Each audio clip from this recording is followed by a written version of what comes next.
Har Har Mahadev, welcome back to my channel. তো বন্ধুরা, তোমরা সবাই কেমন আছো? আশা করি সব বন্ধুরাই ভালো আছো।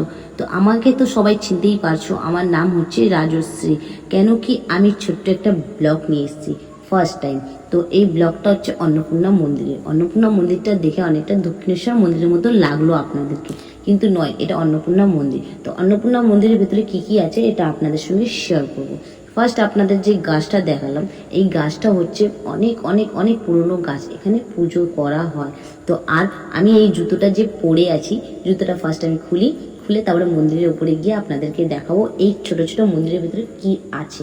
সেটা আপনারা দেখতেও পাচ্ছেন, তাও আমি আপনাদেরকে বলবো।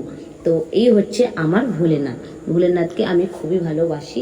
তো আপনারা কারা কারা ভোলেনাথকে বেশি ভালোবাসেন আর কত ভক্তি ভোলেনাথকে করেন সেটা আমাকে কমেন্টে একটু জানাবেন বন্ধুরা। আর একটা কথা, লাইক কমেন্ট শেয়ারটা করতে ভুলবেন না, আর সাবস্ক্রাইবটা বি করে দেবেন। তো এই হচ্ছে সবকটা মন্দিরের ভেতরে ছোট ছোট ভোলেনাথের মন্দির আছে। ছোট না, বেশ ভালোই বড় মন্দিরের ভেতরে ভোলেনাথগুলো রয়েছে।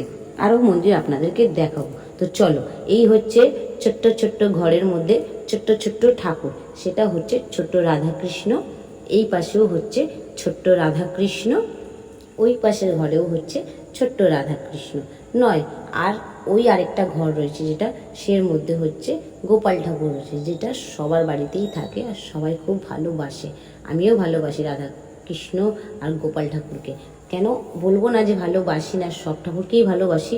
সবার ফার্স্টে আর যদি বলা হয় তো আমার মহাদেবটাই সবার ফার্স্টে থাকবে। এই যে আরেকটা জায়গায় আপনাদেরকে নিয়ে আসলাম, এটা হচ্ছে সব থেকে সুন্দর জায়গা। এটা আমার খুবই ভালো লাগে জায়গাটা। আপনাদের ভালো লাগবে কিনা বলতে পারছি না, কিন্তু আমার খুবই সুন্দর লাগছে। এটা একদম রাজমহলের মতো লাগছে। এখানে গানটা আছে যে একটা, তুমি যে আমার, শুধু যে আমার, ওই গানের জায়গাটার মুমেন্টটা অনেকটা দেখতে। তো এখানে সন্ধ্যাবেলা সন্ধ্যা আরতি হয়। তো এই জায়গায় সবাই এসে বসে সন্ধ্যা আরতি দেখে। তো ওই যে আমার ঠাকুর, যেইটা হচ্ছে মন্দিরে বড় ঠাকুর, এটা হচ্ছে রাধাকৃষ্ণ ঠাকুর। এখানে মা কালী নয়, এখানে রাধাকৃষ্ণ রয়েছে। দক্ষিণেশ্বরে মা কালী রয়েছে। অনেকটা দক্ষিণেশ্বরের মতোই লাগবে এই মন্দিরটা দেখলে। তো মন্দিরটা আপনাদেরকে চারিপাশে ঘুরিয়ে দেখাচ্ছি। চলো, এই যে মন্দিরটা দেখতে পাচ্ছেন, জায়গাগুলোও দেখতে পাচ্ছেন, অনেকটা পুরো দক্ষিণেশ্বর, পুরো দক্ষিণেশ্বর। তো চলো, কেউ বি এখানে এসে আগে ফটোশ্যুট ভিডিও শ্যুট করে তো বুঝতে পারবে না কি এ দক্ষিণেশ্বরের আছে কি এটা অন্নপূর্ণা ঘাটের ইয়া অন্নপূর্ণা মন্দিরের ভিডিও। তো এটা হচ্ছে অন্নপূর্ণা মন্দির। এখানে গঙ্গাও আছে পাশে। আর ওই যে তিনটে মন্দির দেখতে পাচ্ছেন, ওর মধ্যেও ছোট ছোট শিবলিঙ্গ রয়েছে, যেটা দেখালাম আপনাদেরকে। তো চলো, এখন আমি মন্দিরটা পুরো আপনাদেরকে ঘুরিয়ে দেখিয়ে দিলাম, জায়গাগুলোও দেখিয়ে দিলাম। খুবই সুন্দর জায়গা, আপনারা যদি চান তো আসতে পারেন। এটা ঠিক ব্যারাকপুর টিটাগড়ের মাঝখানে পড়ে। আর এটা হচ্ছে অন্নপূর্ণা মন্দিরের পেছনের দিক। এটা হচ্ছে আমার লাস্ট দেখানো।